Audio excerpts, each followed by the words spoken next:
Hello বন্ধুরা, আমি মনি। আপনাদের সকলকে স্বাগত আমার চ্যানেল বং হিসেলে। আশা করি আপনারা সবাই খুব ভালো আছেন।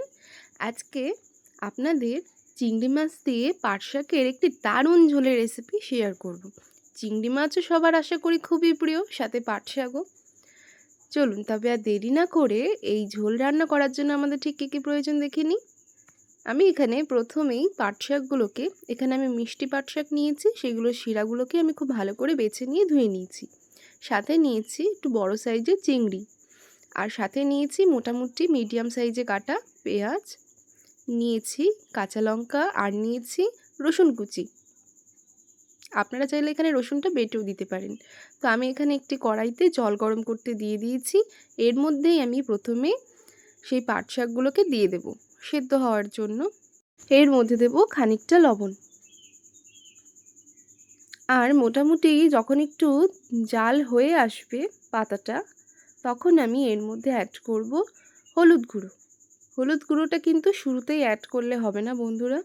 আর এখানে আরেকটা কাজও করতে পারেন, একটি ছোট বাটিতে জল নিয়ে তার মধ্যে হলুদটা গুলে এর মধ্যে দিলে পরে হলুদের যে লাম্পসগুলো তার কোনোটাই কিন্তু আর এর মধ্যে আসে না। আমার একটু ভুল হয়ে গেছিলো।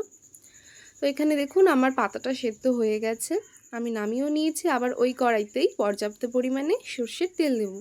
আর এসব রান্না সবসময় সর্ষের তেলেই রান্না করার চেষ্টা করবেন, তাহলে টেস্ট কিন্তু খুব ভালো আসে। এই তেলটা যখন একটু হালকা গরম হয়ে আসবে, তখনই এতে আমি ফোড়ন হিসেবে দেব কালো জিরে,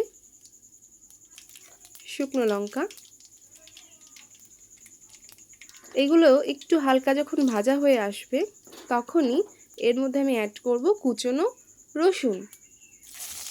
আর এই রসুনটা দেওয়াতে এই রান্নার স্বাদটা কিন্তু অনেক গুণ বেড়ে যায়, খুব সুন্দর একটা সেন্ট আসে। আর রসুনটা যখন একটু হালকা ভাজা ভাজা হয়ে আসছে, তখনই এর মধ্যে আমি দিয়ে দেব কেটে রাখা কুচনো পেঁয়াজ আর লঙ্কা, আর সাথে দেব খানিকটা লবণ।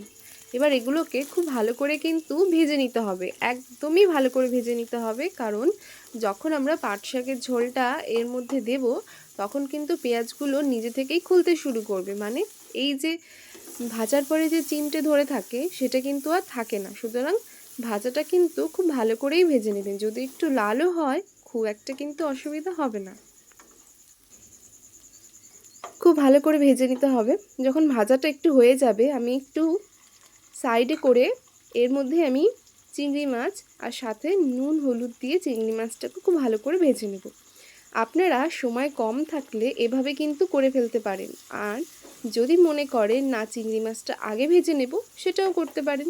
তা আমি এখানে এর মধ্যে চিংড়ি মাছটা দিয়ে খুব ভালো করে নিয়ে নেব। এবার এই সবগুলোকেই একসাথে খুব ভালো করে ভেজে নেব। বন্ধুরা, আমার রান্নায় আমি যে কটা ছোটোখাটো টিপস দিয়ে থাকি রান্নার ভিডিওতে, সেই সবগুলোই কিন্তু নতুন রাঁধুনিদের জন্য।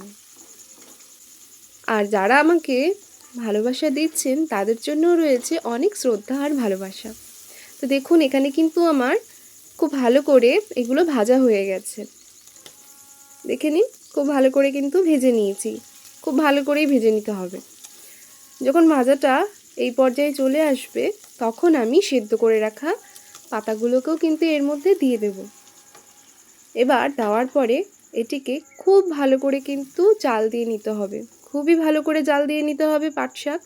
কারণ পাট শাক কিন্তু অনেক সময় বন্ধুরা বিকেলের দিকে নষ্ট হয়ে যেতে পারে, সুতরাং জালটা খুব ভালো করে দিয়ে রাখবেন।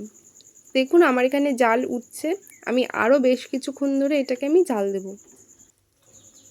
আপনারা চিংড়ি মাছ দিয়ে পাট শাক আর কে কীভাবে বানিয়ে খেয়েছেন অবশ্যই কিন্তু আমাকে বলবেন।